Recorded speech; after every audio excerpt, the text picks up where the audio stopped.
nëse nuk ke një moster të marrë siç duhet dhe të transportuar siç duhet, rezultati jot mund të jetë ose fals pozitiv ose fals negativ. Njerëzit më shumë bëjnë check-up-et rutinë të këto që thash, testet biokimike, analizat e gjakut. Ndërsa kur vjen puna tek mikrobiologjia, unë nuk e shoh të jemi aty ku duhet. Kur duhet ne të bëjmë analiza dhe kur është e panevojshme për t'i bërë atë? Urina për urokulturë më mirë është urina e mëngjesit. Patjetër të kryhet tualeti i jashtëm i organeve gjinitale, të thahet me peshqir të pastër, dhe nëse fëmia e tregon momentin kur i vjen të urinojë, duhet të derdhet pjesa e parë e urinës dhe të merret pjesa e mesit e urinës. Nga 0 deri në 6 vjeç, cilat analiza mikrobiologjike rekomandojnë për këtë grup moshë? Bakteret po evolojnë, po zhvillojnë metoda për të shmangur antibiotikët. Në analizat për fëmijët e tyre, ka një problematik në mbledhjen e mostrave të urinës. Cila është zgjidhja më mirë? Pra kush është rruga e dur? Kjo lëndë antibakteriale ndaj cilit mikroorganizëm vepron, kështu që unë më shumë do të shikoja në efektin plotësues, pra mjekësinë holistike si plotësuese të mjekësisë moderne që bazohet në evidencë shkencore. A kemi sot pacient që nuk mund të kurohen dot me antibiotik për shkak të rezistencës të tyre ndaj infeksioneve në trupin e tyre? Për human papilloma virus ekzistojnë mënyra të ndryshme, mund të merret një tampon uretral tek meshkujt, tampon vaginal tek femrat, mund të merret urina për të testuar dhe ka metoda të ndryshme, kryesisht janë teste molekulare.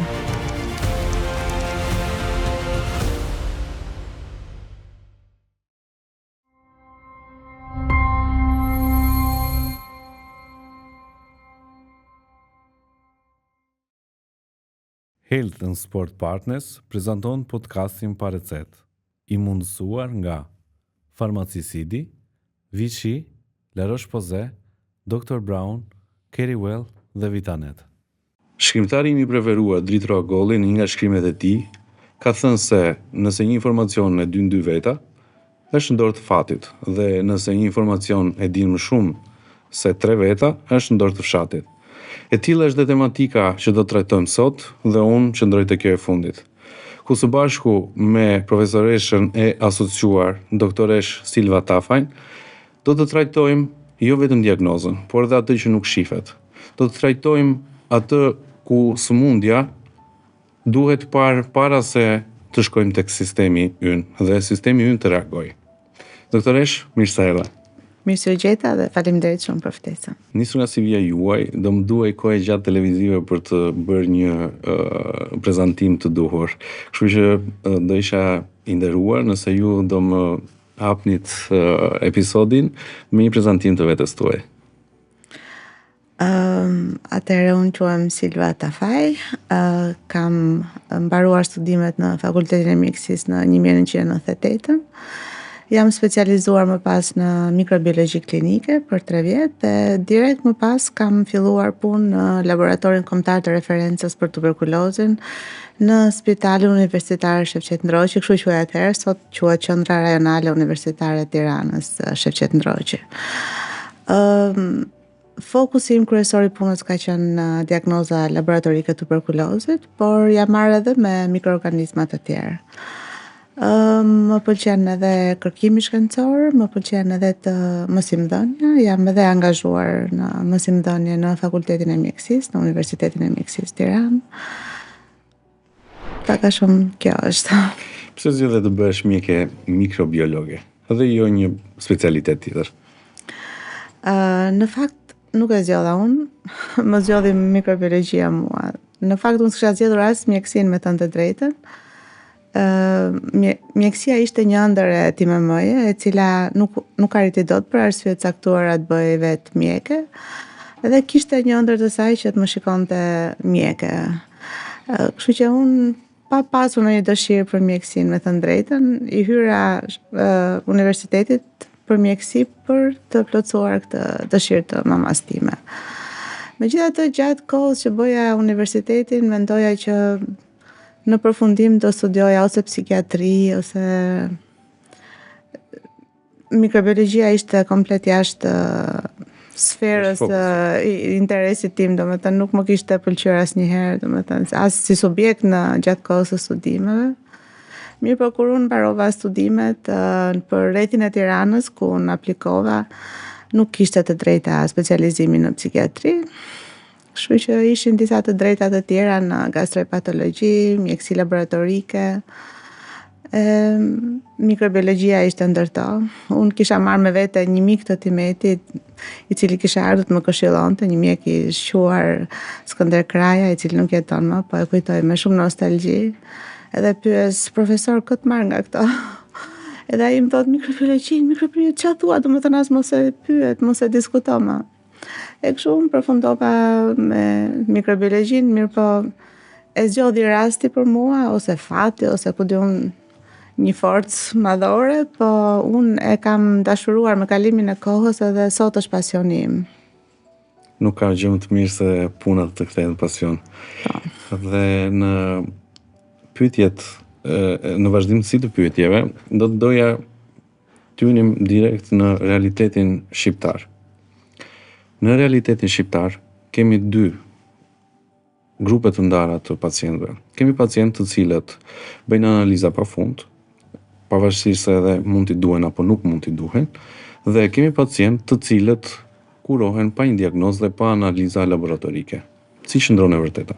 Asnjëra nuk është e duhura, domethënë e vërteta qëndron diku midis, tek ekuilibri, domethënë nuk jam as për të bërë analiza të tepërta kur nuk duhen, as për të filluar një mjekim pa pasur një backup analizash, domethënë pa u bazuar në analizat laboratorike.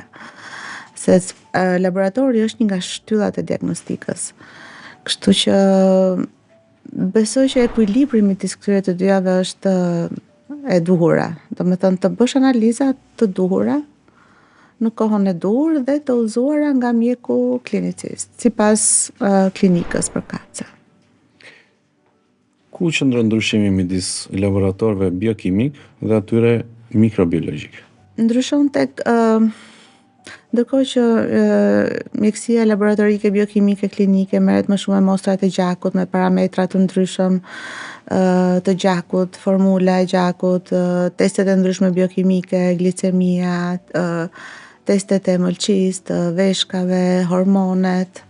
Janë teste që kërkohen rëndom shumë shpesh edhe janë pjesë e check-upit rutin. Analizat mikrobiologjike shpesh kërkojnë një metodë që quhet kultivim. Pra neve mostrat klinike i vendosim në terrene ushqyese dhe ju japim shans mikroorganizmave që mund të ndodhen në mostrën klinike të rriten në kulturë, kështu e quajmë ne, dhe pastaj nëse mikroorganizmi na rritet në kulturë, ne testojmë për ndjeshmërinë ndaj antibiotikëve të ndryshme dhe koha varion pastaj. Po zakonisht duhen 48 orë për të marrë një rezultat nga mbërritja e mostrës në laborator. Dhe për bakteret të tjera që mund të jenë më të vështira për të rritur, se jo të gjithë rriten shumë thjesht, koha mund të jetë edhe më e gjatë se kaq. Për shembull, Mycobacterium tuberculosis mund të kërkojë deri në 8 javë për të rritur. Kështu që jo të gjithë mikroorganizmat kanë të njëjtën kohë të rritjes, edhe ndoshta kjo e bën pak diferencën, domethënë midis testeve biokimike që mund t'i marrësh brenda ditës me testet e mikrobiologjisë. A ka një ndërgjegjësim të popullatës në kryerjen e analizave, qoftë biokimike, por dhe mikrobiologjike? Unë në mikrobiologji nuk e shikoj aq sa duhet këtë ndërgjegjësim. Njerëzit më shumë bëjnë check-upet rutin te këto që thash, testet biokimike, analizat e gjakut, hemograma, hormonet të ndryshme. Ndërsa kur vjen puna tek mikrobiologjia, unë nuk e shoh të jemi aty ku duhet. Gjatë pandemisë Covidit u vure një ndërgjegjësim pak më i madh për rolin e mikrobiologjisë, sepse u kuptua rëndësia e diagnozës mikrobiologjike. Megjithatë prap nuk jemi aty ku duhet. Në kuadrin 10 vjeçar nëse I referojmë ndryshimeve që mund të ketë pësuar mikrobiologjia në Shqipëri, sa jemi afruar ne me Europën apo botën në aspektin e kryerjes analizave? Në fakt, 10 vitet e fundit ka pasur një hov shumë cilësor në diagnostik. Qoftë në diagnostikën mikrobiologjike, po edhe në metodat e tjera laboratorike, biokimike, klinike, imunologjike.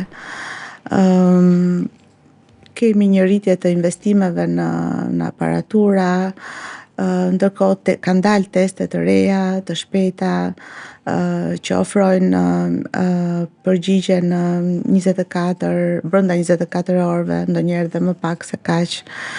Kanë dalë ato teste që quhen teste point of care, që vërtet përdorin teknologji të avancuara si real time PCR për shembull, po këto quhen point of care sepse përdoren tek shtrati I smurit dhe kanë aq shumë pak kanë një kohë minimale të marrjes së personelit me mostrën, saqë këtë mund ta bëjë edhe një infermier. Nuk është e domosdoshme që të jetë patjetër një teknik laboratori. Çdo gjë është kaq automatizuar saqë ti duhet thjesht të mësosh mënyrën se si ta vendosësh mostrën në një kartridh, në një test. Testin ta vendosësh në aparaturë edhe çdo gjë është e gatshme. Pra, ka një avancim të jashtëzakonshëm në këtë drejtim. Pra këto testet point of care, testimet sindromike që testojnë për shumë patogjen në një mostrë klinike, e gjitha kjo me real time PCR, ky automatizim është vërtet mbreslënës. Ndërkohë ka hyrë edhe sekuencimi I ADN-s, whole genome sequencing, sekuencimi krejt I ADN-s bakteriale. Pra ku ti ke mundësi të shikosh gjithë ADN-n e bakterit, të studiosh të gjitha gjenet e mundshme të rezistencës që ky bakter ka, dhe në bazë të këtyre të rekomandosh cili është antibiotiku I duhur për të luftuar këtë infekcion. Domethënë kjo është mikrobiologjia e personalizuar quhet domethënë. Pra ka një avancim të jashtëzakonshëm. Në Shqipëri ke pjesa e sekuencimit, me të drejtën nuk jemi, ka hapa të parë, por jemi akoma larg botës vendeve të zhvilluara të Europës, po. Si farmacist, shumë pacientë më orientohen për barnat, për prodhimin e tyre, që a janë prodhim perëndimor, europian, a kanë efikasitetin e të tjera. E shikoj këtë problematikë tek laboratorët. Sa të besueshme janë analizat laboratorike sot në Shqipëri dhe a ka një dallim midis laboratorëve privat dhe atyre publik? Në Shqipëri sot kemi laboratorë shumë të mirë, qoftë publik, qoftë privat. Pra nuk ka të bëjë shumë fakti nëse është publik apo privat, po ka të bëjë fakti se sa të standardizuara janë metodat që përdor, në çfarë teknologjie ka është investuar në këtë laborator, çfarë akreditimi ka ky laborator, cilat metoda kanë kaluar ato testet e proficiencës, cili është personeli që punon, sa I përgatitur është, sa I përgjegjshëm është. Pra, domethënë, në Shqipëri kemi laborator shumë të mirë edhe publik, edhe privat, sinqerisht. Kështu që nuk është se ka një ndarse midis këtyre të dy. Diferencën pra e bën kjo, standardizimi, investimi në teknologji dhe në human resources, në njerëz.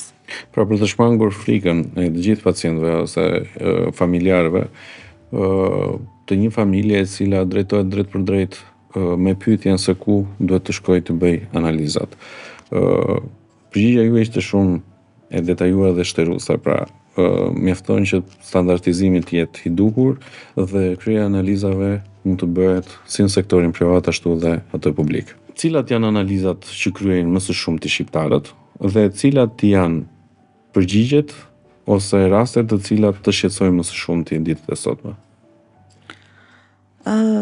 Ato që përdoren më shumë janë edhe kulturat në përgjithësi, kulturat bakteriale. Flasim për mikrobiologjinë, për sferën time.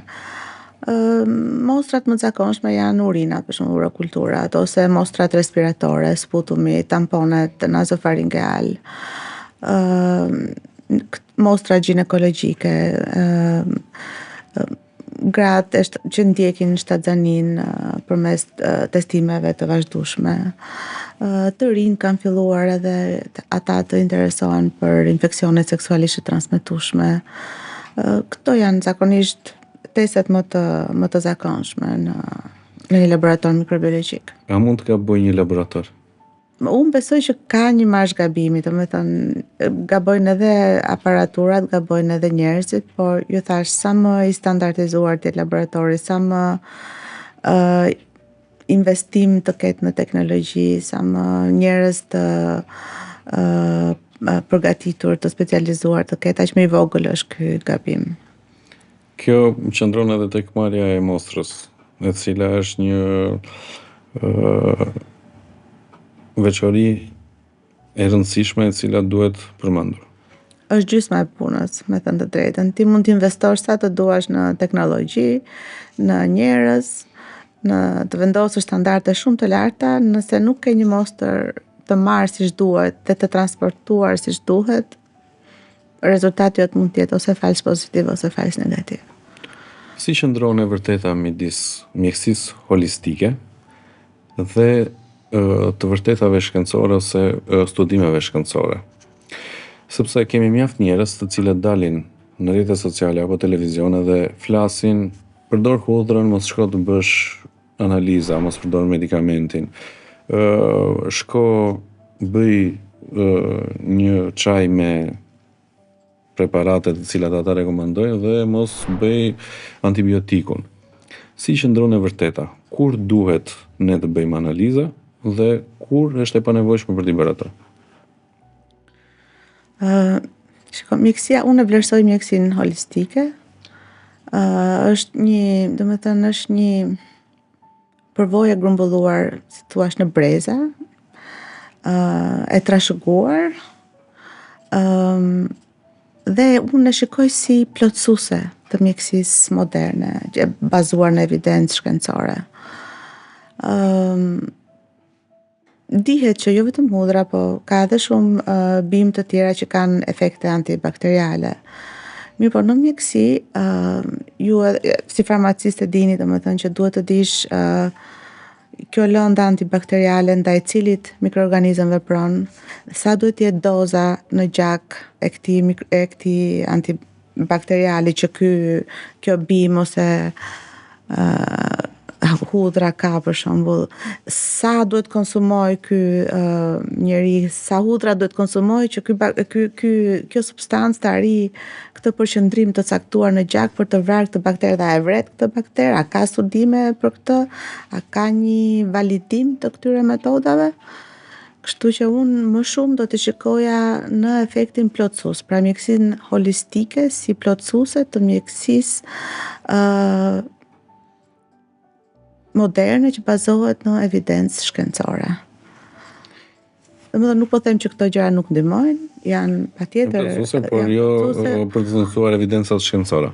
Pra një klinicist nuk mund të japi një mjekim me hudhër, po duhet patjetër të japi një mjekim të bazuar në protokollet e standardizuara që Pse disa infeksione nuk po shërohen më si përpara? Çfarë ka ndryshuar? Ka ndodhur ajo që është një problem shumë i madh sot, rezistenca antimikrobike. Bakteret po bëhen gjithmonë më shumë rezistente ndaj antimikrobikëve që ne përdorim. Dhe arsyeja është ose mbi përdorimi ose keq përdorimi i pra është një problem man-made, domethënë i bërë nga njeriu. Disa baktere janë në mënyrë intrinseke rezistente ndaj disa antibiotikëve. Mirë, po disa herë kjo rezistencë është e fituar sepse nuk është zgjedhur antibiotiku i duhur, nuk është përdorur në dozën e duhur, nuk është zgjedhur rruga e duhur e administrimit, kohëzgjatja e duhur, kështu që ose është bërë pa pasur një test mikrobiologjik, një antibiogram. Janë shumë faktorë që ndikojnë te kjo. A kemi sot pacient që nuk mund të kurojnë dot me antibiotik për shkak të rezistencës të tyre ndaj infeksioneve në trupin e tyre, në organizmin e tyre? Po, mund kemi raste kur të gjithë antibiotikët që ne testojmë in vitro në laborator kemi pasur raste që të gjithë antibiotikët që kemi testuar janë rezistent. A ka shkenca studime për nxjerrjen dhe lançimin e produkteve ose antibiotikëve të rinj për kurimin e baktereve të reja që mund të ketë, por dhe këtyre aktual? Po, natyrisht që industria farmaceutike, grupet kërkimore shkencore punojnë paralelisht në gjithë botën për krijimin e antibiotikëve të rinj. Mirë, po duhet ta dini që koha nga zbulimi kësaj lënde antibakteriale, substance që mund të jetë ose sintetike ose natyrale, edhe deri tek aprovimi për të hedhur në treg, kalon një kohë shumë e gjatë, sepse duhet të kalojnë disa faza që janë faza subklinike, faza klinike që edhe këto ndahen në faza klinike parë, e dytë e tretë, e para është në njerëz të shëndetshëm, e dyta është në njerëz të smur dhe pastaj në grupe më të mëdha të randomizuara, pra në krah kontrolli, domethënë trajtimi tradicional, trajtimi me antibiotik në ri, pastaj është aprovimi rregullator, pastaj është edhe pasi është hedhur në treg ndiqet për efektet e mundshme anësore, kështu që është një kohë, mund të shkojë deri në 2 dekada. Dhe ne nuk e kemi këtë luks që t'i keq përdorim dhe t'i humbasim antibiotikët. Fenomeni i jashtëzakonshëm sepse në farmaci kam raste të jashtëzakonshme ku individ dhe pacient duan një zgjidhje të shpejtë dhe kërkojnë një antibiotik. Paçka se ne rekomandojmë direkt takimin me mjekun për të kryer analizat e nevojshme laboratorike dhe për të marrë antibiotikun apo dhe zgjidhjen e situatës që i nevojitet. Shpeshherë shikojmë të ngurtësuar marrëdhënien e pacientit me mjekun. Pse duhet të jetë kjo marrëdhënie e tillë, jo aq miqësore sa duhet të jetë? Çfarë ka ndodhur me popullin shqiptar?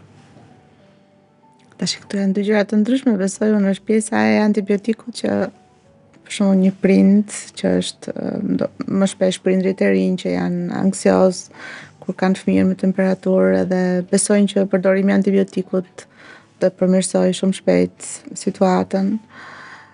Por kurse pjesa tjetër ka të bëjë me këtë që thatë juve, domethënë njerëzit janë të pakënaqur ndaj mjekëve, kanë një lloj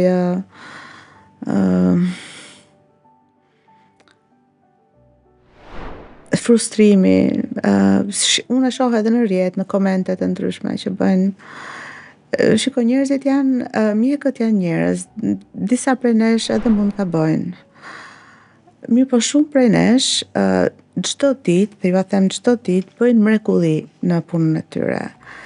Mirë, po këto rastet negative, le të themi, në thonjza, ose raste që përfundojnë jo mirë, ose le të themi edhe kur mjeku ka faj, këto kanë një zhurmë të madhe, këto rrjetet sociale i shumë fishojnë në një kohë shumë të shpejtë.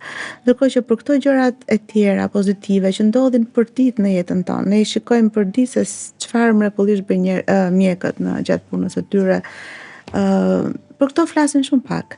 Ndoshta duhet folën çik më shumë dhe për këto rastet kur dalin të kënaqur nga spitali, kur dërgojnë letra falenderimi, kur dërgojnë lule mjekëve, kur i shikojnë në rrugë dhe i përqafojnë, ju thon faleminderit, më ke dhuruar këtë jetën, më ke besoj që janë këto rrjetet sociale që kanë fryrë më shumë këtë pjesën anën negative të pakënaqësisë të atyre rasteve që unë nuk po e hy domethënë se si mund të jenë, po ndërkohë duhet folur më shumë edhe për anën pozitive, pra duhet edhe ne vetë, po edhe gazetarët, edhe mediat, duhet ta përmendim më shumë edhe këtë anën pozitive të mjekësisë që ndodh për ditë. Unë jam i bindur që nëse i vendosen një peshore, të mirat dhe benefitet dhe shërbimet që japin mjekët në Shqipëri, në krahasim me anën negative, mendoj që shpesh shumë më madhe të Padyshim. dhe rëndon mjaftueshëm e mira tek peshorja. Por jetojmë në një shoqëri e cila ndoshta edhe vetë ne jemi të përfshirë dhe ndoshta nuk na pëlqejnë të gjithë. Kështu që mjafton që ne të bëjmë atë çfarë jemi nisur për të bërë, humanizmin dhe punën tonë për të qenë korrekt me veten, për të qenë korrekt me pacientin dhe në fund të japim shërbimin për të shëruar dikë, sepse ky është dhe misioni jon. Patjetër, ky është qëllimi final të. Më folja pak më përpara për fëmijët dhe dua të qëndroj pak aty. Shumë nëna të reja ose shumë prindër të rinj në analizat për fëmijët e tyre ka një problematik në mbledhjen e mostrave të urinës. Cila është zgjidhja më mirë për të orientuar këta prindër që mos zuajnë shumë sepse e shikojnë në farmaci që vinë disa herë, nuk e mora dot korrekt, duhet ta përzgjedhëris prap, a e mora korrekt kaq mililitra, apo kaq mililitra e mori tani në mëngjes, e mori tani në darkë, pra kush është rruga e dur?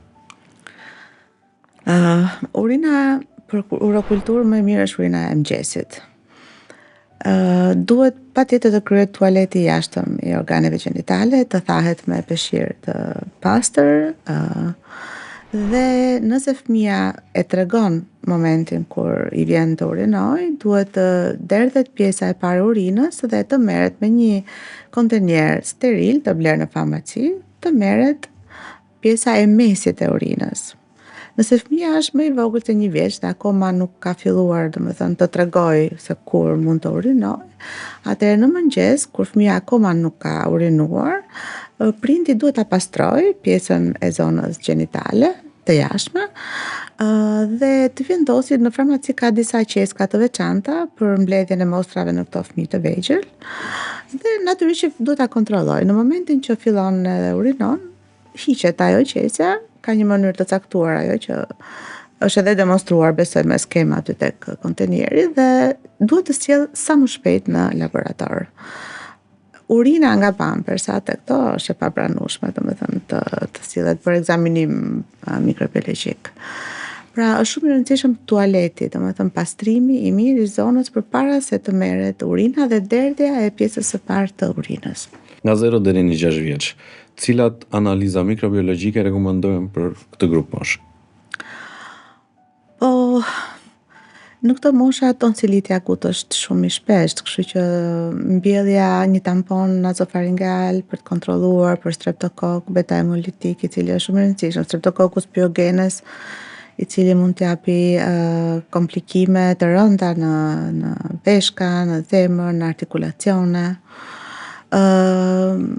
Duhet kontrolluar për streptococcus pneumonie, për stafilokokun e artë në hund, duhet bërë një kontroll i vazhdueshëm për parazit në feqe, sepse sidomos fëmijët që jetojnë, domethënë frekuentojnë qertet, kopshtet, mundësitë që të infektohet janë shumë herë më të mëdha se fëmijët që rriten në shtëpi.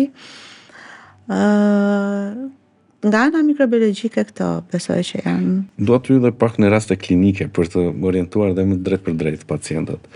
Nëse në një çift, njëri nga partnerët ka një infeksion të traktit urinar, a duhet të kryejnë të dy analiza mikrobiologjike dhe a duhet të trajtojnë të dy me medikamente?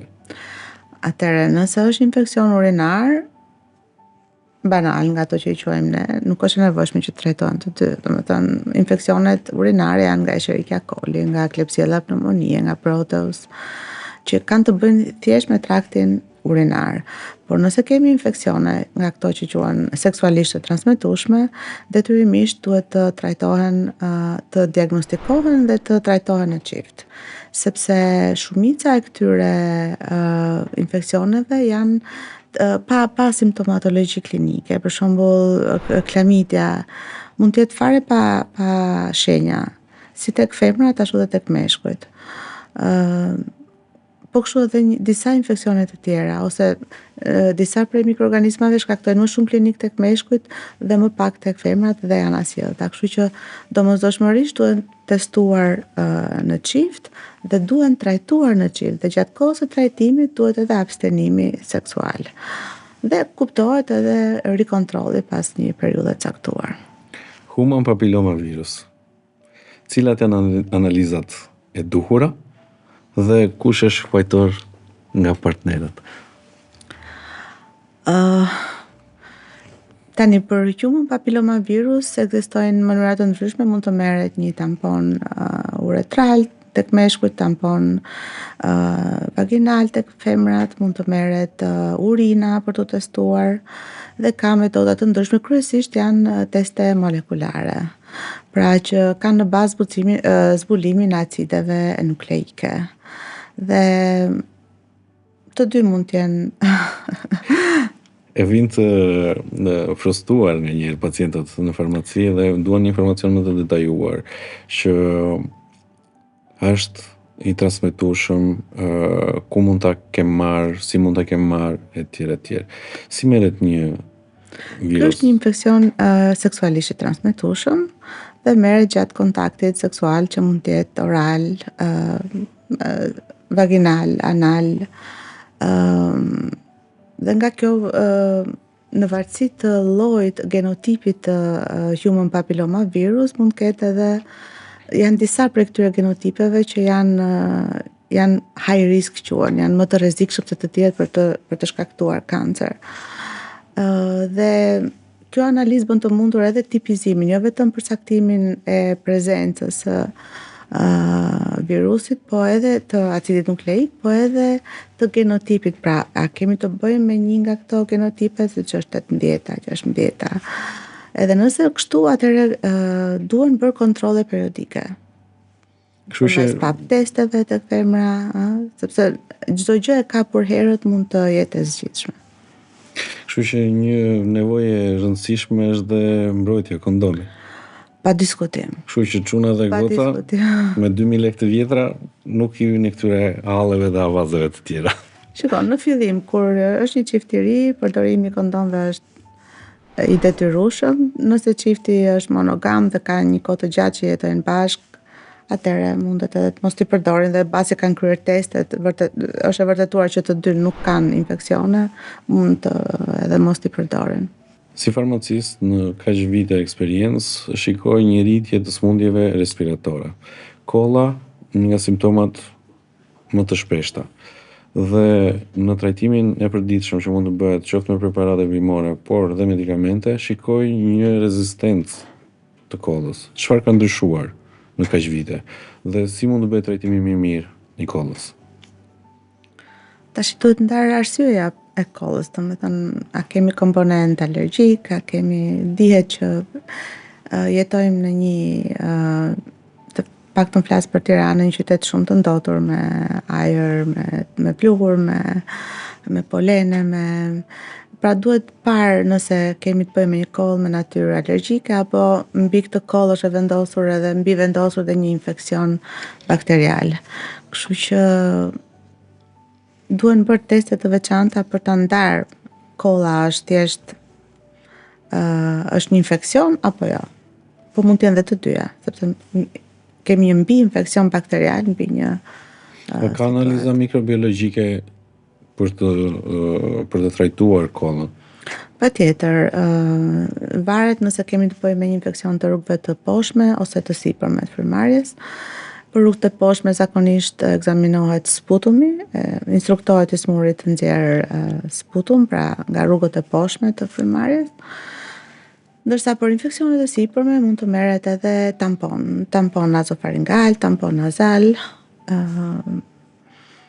Dhe ne i testojmë në laborator me terrenet tona universale për këto bakteret që hasen më të zakonshme në rrugët e sipërme ose të poshtme respiratore.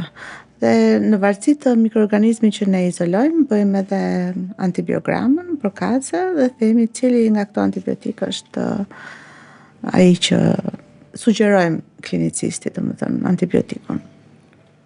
Për sa i përket inteligjencës artificiale, jeni bashkuar në këtë rrugëtim në mikrobiologji?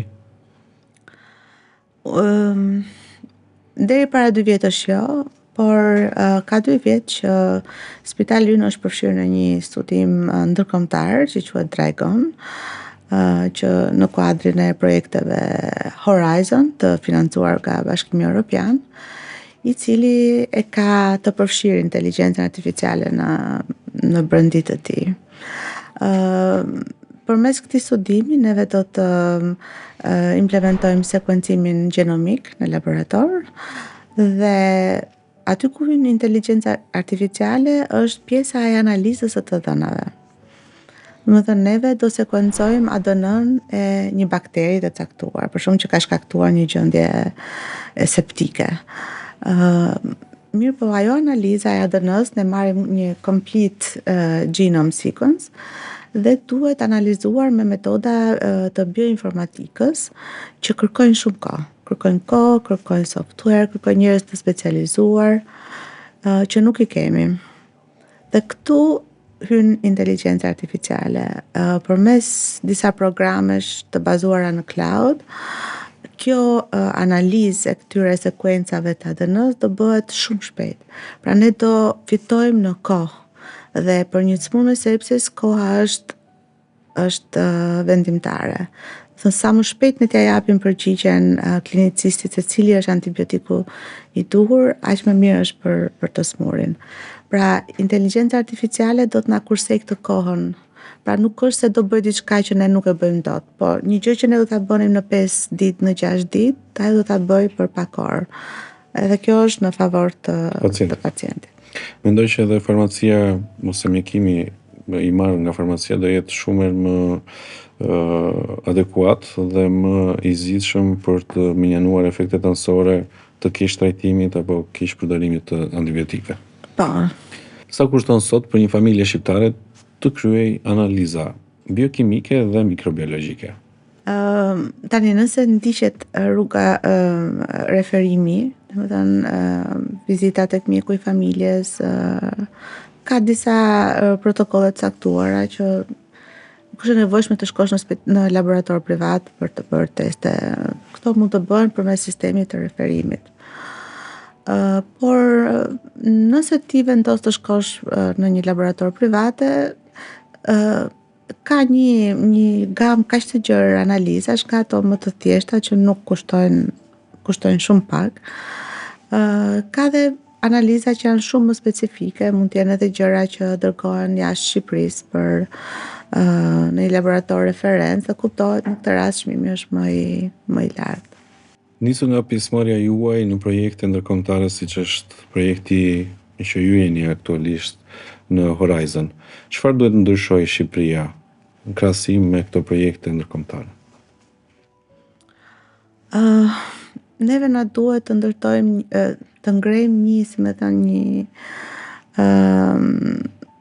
një gjenerat njerëzish të aftë për të shkruar projekte, se neve kemi bazë ku mund të bëhen, domethënë material me të cilat mund të bëhen shumë studime shkencore, mirë po që ti të mund të aplikosh për një financim nga Bashkimi Evropian, le të themi, ka disa rregulla, ti duhet të dish si ta shkruash atë projektin. Nuk është aq e thjeshtë, se kam tentuar dhe vetë, mirë po duhet të kesh ekipe me njerëz të specializuar. Ne duhet të fillojmë të investojmë në njerëz që janë të aftë që të dinë të shkruajnë projekte dhe pastaj pjesa tjetër e të dhënave. Ne kemi jashtëzakonisht shumë gjëra që mund të bëjmë në Shqipëri. Na mungon thjesht kjo përvoja e të shkruarit edhe të organizuarit pastaj, se edhe nëse e fiton një grant, nuk është kollaj që ta administrosh atë, sepse duhet që njëkohësisht të jesh korrekt edhe me ligjin shqiptar, po edhe me ligjin e BE-s, dhe edhe këtu të duan edhe njerëz të përgatitur nga ana ligjore. Kështu që janë disa gjëra jo më shumë të anës shkencore se sa të pjesës menaxheriale dhe ajo që thash në fillim të shkruarit të projekteve.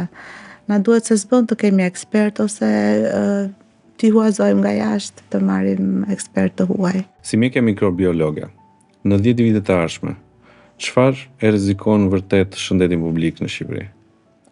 Ose kush do ishte rezistenca antimikrobike e thënë në përgjithësi, domethënë se te mikrobet hyn bakteret, viruset, myket, po që rezistenca është problem. Nuk është aq e bujshme sa një pandemi nga një virus, po është e ngadalë dhe po përhapet me ritme të frikshme. Ne shikojmë në praktikën tonë, për shembull, deri para 10 vjetësh shumë rrallë shikonin baktere që kur bënim antibiogramën të ishin komplet rezistente, ose nuk izolonim baktere prodhues të disa enzimave të caktuara, siç janë karbapenemasat për shembull. Sot i izolojmë, pra bakteret po evolojnë, po zhvillojnë metoda për t'i shmangur antibiotikët. Për shembull, këto genet që prodhojnë karbapenemazat, bakteret janë në gjendje edhe ti shkëmbejnë me njëri tjetrin përmes një procesi që quhet konjugim. Edhe kjo bëhet për shumë shpejt, për 1 orë, 2 orë, shkëmbimi i materialit gjenetik. Ndërkohë që, siç ju thash më përpara, koha që ne kemi në dispozicion për të bërë antibiotik të ri, mund të shkojë deri në 20 vjet. Dhe një bakter bëhet shumë shpejt rezistent sepse e fiton këtë rezistencë nga një bakter tjetër përmes plazmiteve që transmetohen përmes konjugimit. Dhe është vërtet problem. Tani farmacistët kanë formim mjekësor, kuptohet, dhe ato mund të dinë të lexojnë ekzaminimet laboratorike, por unë mendoj që vendimmarrja klinike për trajtim duhet vijë nga mjeku klinicist. Ajo që duhet bëjë farmacisti, sipas meje, është që të orientojë për mënyrën të edukojë më shumë të pacientin, të mënyrën e marrjes, dozimin e duhur, efektet anësore, minimizimin e efekteve anësore. Ky është mendimi im. Unë si farmacist, përballem me një pacient i cili vjen më kërkon një antibiotik. Dhe në parim, cilat janë rrugët të duhura që duhet ta orientoj këtë pacient? E para, unë besoj që ka një ligj që nuk të lejon ta japësh antibiotikun pa recetë. Kështu që këtu fillon edhe mbaron. Domethënë, receta duhet dhënë nga mjeku i familjes, nga mjeku specialist. Është vetmja mënyrë, domethënë, që të shmangim këtë kulturën e abuzimit me antibiotikët. A ke parë raste të cilat kanë mbetur në mendje? Mund të listosh ndonjë nga ato? Në fakt, kur i mendon janë raste, kam disa raste që më kanë prekur personalisht, po një rast më kujtohet, ishte një pacient i ri i cili kishte jetuar jashtë dhe ishte mjekuar atje për tuberkulozë. Dhe kur vjen në Shqipëri, në laboratorin tonë sapo kishim futur disa metoda të reja diagnostikuese dhe në fakt izoluam një mykobakterium, po që nuk ishte mykobakterium tuberkulozës, ishte një mykobakterium shumë i rrallë që quhej mykobakterium zulgai. Unë natyrisht me atë qefin e asaj që zbulova një gjë të re të laboratorit, ja komunikova pacientit, të shoqes, mirë po kur ai erdhi tek ne, ai ishte një mushkrye kishte krejt të humbur, të shkatruar, kurse mushkrya tjetër ishte rreth 80% e shkatruar. Domethënë, ai ishte shumë i ri, mirë po fakti që unë e zbulova këtë shkaktar, domethënë, të infeksionit të tij, ai u lidh shumë bashkë me shoqen e tij dhe vinin shpesh më kërkonin ndihmë për çfarë preparatesh përdorën. Ai u konsultua me mjekët më të mirë që ishin në Shqipëri në atë kohë dhe u vendos edhe terapia, mirë po që e pamundur për ta shpëtuar. Unë e dërgova dhe ADN-n e këtij mikroorganizmi, e dërgova në Itali te kolegët e mi italian. Ata i bën sekuencim, na dërguan një listë me antibiotik, cilët vepronin, cilët nuk vepronin. Ja u dhash mjekëve tanë klinicistë, të cilët adoptuan terapinë, u bë e pamundura, mirë po ai nuk shpëtoi. Dhe kjo më ka mbetur në mendje sepse vinte shpesh në laborator, bënte analiza dhe më shikonte dhe priste që, domethënë, ndoshta priste një mrekulli prej meje, po mrekullia nuk erdhi dot, pavarësisht se ne bëm çfarë kishim në dorë, ishte shumë vonë, ndonjëherë është shumë vonë. Dhe kjo është ajo aspekti dhe kjo është ajo që mjekët duhet vlerësohen. Kjo është ajo e mira që mjekët... E shoqja e këtij më ka dhuruar një set me centro, të cilat nuk është se kanë një vlerë monetare, ato janë të bëra me dorë, po unë akoma i ruaj në laborator, edhe si shenjë të mirënjohjes, po edhe për të kujtuar vetes që duhet jemi pak më, duhet luftojmë për të futur gjëra të reja, për të qenë sa më pranë pacientëve, për të ndihmuar sa të kemi mundësi. Për të shpëtuar sa më shumë. Për të shpëtuar sa më shumë jetë, po. Çfarë do dojë që çdo mjek të kuptonte në aspektin mikrobiologjik? Në Shqipëri duhet patjetër të ndryshojë kjo kultura e përdorimit të antibiotikëve. Nuk, domethënë, duhet se s'bën të bazohet mbi analizë mikrobiologjike. Kuptohet, nëse nuk është e mundur, okay, ka protokolle caktuara, ka guideline, por është e pamundur që për çdo infeksion të fillohet antibiotiku pa marrë një mostër për ta ekzaminuar nga ana mikrobiologjike. Le të themi për infeksionet urinare. Dihet që për çdo infeksion urinar, antibiotiku i pari i zgjedhur është një fluorokinolon, ciprofloxacina, levofloxacina. Nga ato që ne testojmë në laborator, rreth 30% e tyre janë rezistente fluorokinoloneve. Do të thotë që 1 në 3 pacient po mjekohet gabimisht me një antibiotik. Okej, mund të fillohet një fluorokinolon sepse gjendja e pacientit është e tillë që duhet një, po përpara se të fillohet antibiotiku, duhet merret një mostër, duhet çuar në laborator, të identifikohet cili është mikroorganizmi shkaktar, të bëhet antibiograma dhe nëse ky antibiotik vepron, atëherë po duhet vazhdohet. Nëse jo, duhet ndryshohet në një antibiotik tjetër. Sot përballë ke një farmacist.